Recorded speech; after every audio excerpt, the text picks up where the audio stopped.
कर्मण्येवाधिकारस्ते मा फलेषु कदाचन मा कर्मफल हेतुर्भूर्मा ते संगो सत्कर्मणि।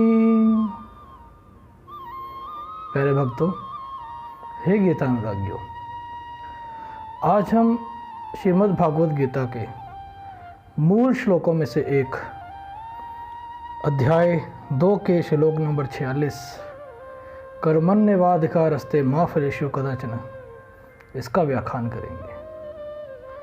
अगर ये भी कहा जाए कि यह श्लोक श्रीमद् भगवद गीता का मूल श्लोकों में बहुत ही प्रमुख स्थान रखता है तो ये भी गलत नहीं होगा।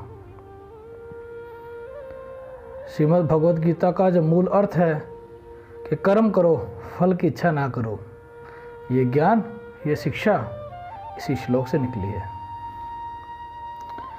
यहाँ भगवान ने अर्जुन से कहा है कि हे अर्जुन, तुम्हें अपना कर्म अर्थात कर्तव्य करने का ही अधिकार है। जो कर्म मैंने तुम्हारे लिए लिखे गए हैं, सोचे हैं, निर्णित किए हैं, तुम्हें उन्हीं कर्मों का अनुसरण करना है। किंतु कर्म के फलों के तुम अधिकारी नहीं हो, अर्थात कि उस कर्म का क्या फल मिलेगा उसको सोचना, उसके बारे में चिंता करना तुम्हारा काम नहीं है। क्योंकि जो भी तुम कर्म कर रहे हो वह तुम स्वेच्छा से नहीं कर रहे हो, ना ही उस कर्म को करना तुम्हारे नियंत्रण में है। तुम एक भक्त बनकर अपने आप को, अपने कर्मों को, अपने हर क्रियाकलाप को भगवान को समर्पित कर दो। ऐसा करने पर तो तुम्हारे कर्म हैं वो भगवान के कर्म बन जाएंगे और तुम भगवान के दास के रूप में, भगवान के सेवक के रूप में कार्य करोगे। इस प्रकार किया गया तुम्हारा हर कार्य भगवान का कार्य कहलाएगा, तुम्हारा कार्य नहीं कहलाएगा। ऐसा करते हुए तुम मैं की भावना से दूर हो जाओगे, अहम की भावना से दूर हो जाओगे। उस कर्म को करते हुए भी तुम उस कर्म को ना करने वाले ही माने जाओगे। अकर्मण्यता योग समझाते हुए भगवान ने इसी श्लोक का अनुसरण करते हुए कहा है कि कैसे आप कर्म करते हुए भी अकर्म हो सकते हैं। यहाँ भगवान कहते हैं कि तुम ना तो कभी अपने आप को कर्मों के फल का कारण मानो और ना ही कर्म ना करने के लिए कभी आसक्त हो। अर्थात कि वो कर्म जो तुमने भगवान का कर्म मानकर किया है उसका क्या फल मिलेगा उसके प्रति तुम्हें आसक्त नहीं होना चाहिए। और ना ही यह सोचकर कि मैं काम मेरा नहीं है, काम तो भगवान का है, यह सोचकर काम नहीं करने की भावना से ग्रस्त भी नहीं होना चाहिए। क्योंकि भगवान के सेवक के रूप में भगवान के हर कार्य को करना तुम्हारा प्रथम फर्ज है। यहाँ पर भक्तों 3 बातें विचारणीय हैं।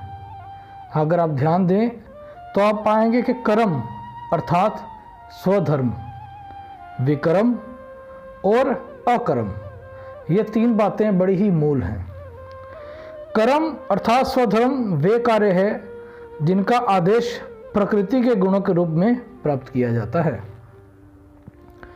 अधिकारी की सम्मति के बिना किए गए कर्म को विकर्म कहते हैं। अर्थात वह कर्म जो आपके प्रमुख ने, आपके स्वामी में आपको करने के मना किया हुआ है, फिर भी आप करते हैं, वह जो है विकर्म कहलाते हैं। और अकर्म का अर्थ है कि अपने कर्मों को ना करना। अर्थात आपके स्वामी ने जो आपको कार्य दिया है वो कार्य करना, वो कर्म कहलाता है। आपके स्वामी ने जो आपको कार्य नहीं दिया हुआ वो गलत कार्य करना विकर्म कहलाता है। और आपके स्वामी ने जो आपको कार्य दिया हुआ है उस कार्य को ही नहीं करना वो अकर्म कहलाता है। भगवान ने अर्जुन को उपदेश दिया कि वह निष्क्रिय ना हो, अपितु फल के प्रति आसक्त हुए बिना अपना कर्म करे। अर्थात वो ये ना सोचे कि कोई मेरा कार्य नहीं है, सब कार्य भगवान के हैं तो भगवान ही करेंगे।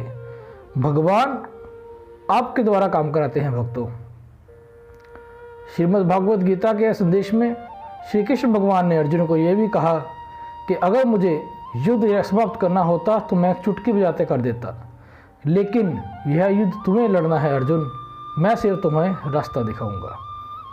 यही हमारे जीवन का भी मूलभूत रहस्य है भक्तों। भगवान हमारी सहायता करते हैं, लेकिन कर्म हमें खुद ही करने होंगे। कर्म फल के प्रति आसक्त रहने वाला भी कर्म का कारण है।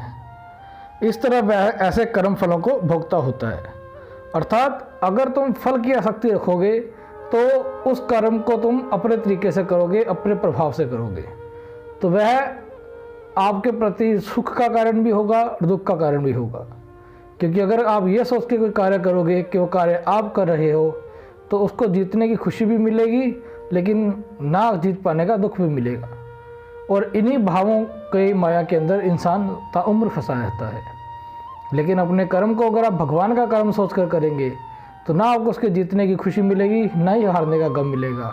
आप दुख, सुख, जीत, हार इन सब को एक ही प्रकार से मानते हुए स्वीकार करेंगे। एक सच्चा गीता अनुरागी, एक सच्चा भागवताचार्य, एक सच्चा गीता के मार्ग पर चलने वाला व्यक्ति सुख दुख, पाने खोने, जीत हार इन सब से बहुत ऊपर होता है, और उसका मुख्य कारण यही होता है। जहाँ तक निर्धारित कर्मों का संबंध है, ये 3 उपश्रेणियाँ के हो सकते हैं। यथा नित्य कर्म, आपातकालीन कर्म तथा इच्छित कर्म। नित्य कर्म फल की इच्छा के बिना शास्त्र के निर्देशानुसार सतोगुण में रहकर किए जाते हैं। फल युक्त कर्म बंधन के कारण बनते हैं और ऐसे कर्म अशुभ होते हैं। हर व्यक्ति को अपने कर्म पर अधिकार है, परंतु उसके फल का अनासक्त होकर ही कर्म करना चाहिए। ऐसे निष्काम कर्म निसंदेह मुक्ति पथ की ओर ले जाने वाले होते हैं। अतः भगवान ने अर्जुन को फल आसक्ति रहित होकर कर्म अर्थात स्वधर्म के रूप में युद्ध करने की आज्ञा दी। उसका युद्ध से विमुख हो जाना आसक्ति का दूसरा पहलू है। यहाँ पर वो आसक्त हो गए, मोह माया के प्रभाव में पड़ गए तथा युद्ध से विमुख हो गए। ऐसी आसक्ति कभी भी मुक्ति पथ की प्राप्ति नहीं हो पाती। आसक्ति चाहे स्वीकारात्मक हो या निषेधात्मक, वह बंधन का कारण है। अकर्म पापमय है। अतः कर्तव्य के रूप में युद्ध को करना ही अर्जुन के लिए मुक्ति का और एकमात्र कल्याणकारी मार्ग है। अर्थात आपका जीवन का युद्ध, आपके जीवन के कर्म जो है आपको अकर्मता के भाव के अंदर ही करने चाहिए। यह सोच कर करने चाहिए कि जो भी कर्म है वह भगवान के लिए कर्म है और भगवान की इच्छा अनुसार ही उनको करना चाहिए। यहाँ पर श्रीमद् भागवत गीता में योग शब्द का जो व्यापक रूप प्रयोग किया गया है, गीता के प्रत्येक अध्याय में नाम के साथ योग शब्द लगाया गया है।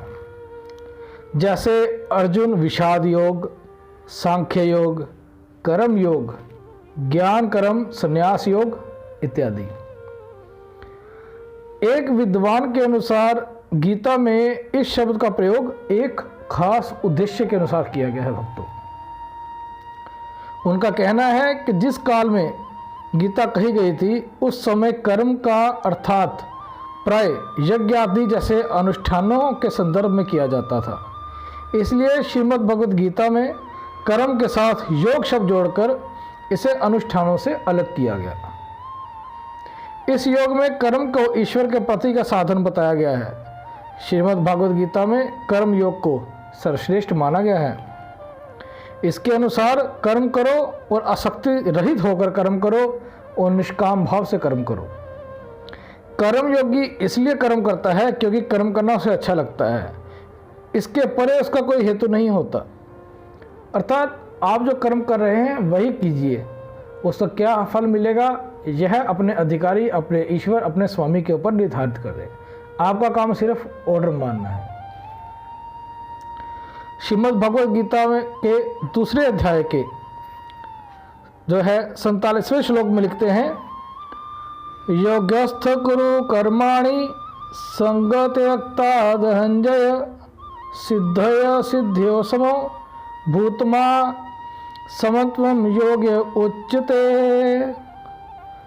अर्थात हे धनंजय, अर्जुन कामना को त्याग कर सफलता और असफलता को एक समान मानकर तुम अपने कर्म के प्रति एकाग्र रहकर कर्म से कोई भी फल मिले या ना मिले, दोनों ही मन की अवस्थाओं में जब एक व्यक्ति का मन समान अवस्था में रहता है, उसी समन्वित योग अर्थात कर्म योग कहते हैं। इस कर्म योग के ऊपर हम आपको अपनी श्रृंखला के अगले भाव में बताएंगे। आज के लिए आज्ञा दें। इस श्लोक के, इस महान श्लोक के एक पुनः अनुसरण के बाद आपसे आज्ञा चाहूँगा। कर्मण्येवाधिकारस्ते, कर्मण्यर्थात कर्म करने में ही तुम्हारा अधिकार है। मा फलेषु कदाचन, जबकि फल के अंदर तुम्हारा कोई अधिकार नहीं है। माँ कर्मफल हेतुर्भूर्मा, माँ कभी नहीं। धर्मफल, कर्मफल अर्थात कर्म का फल, अर्थात कि कर्म फल के अंदर तुम्हारा आसक्ति नहीं होनी चाहिए। ते संगो सत्व कर्मणि, और ना ही काम को ना करने में तुम्हारी शक्ति होनी चाहिए। इसी के साथ आज्ञा दें। ओम राधा कृष्णाय नमः।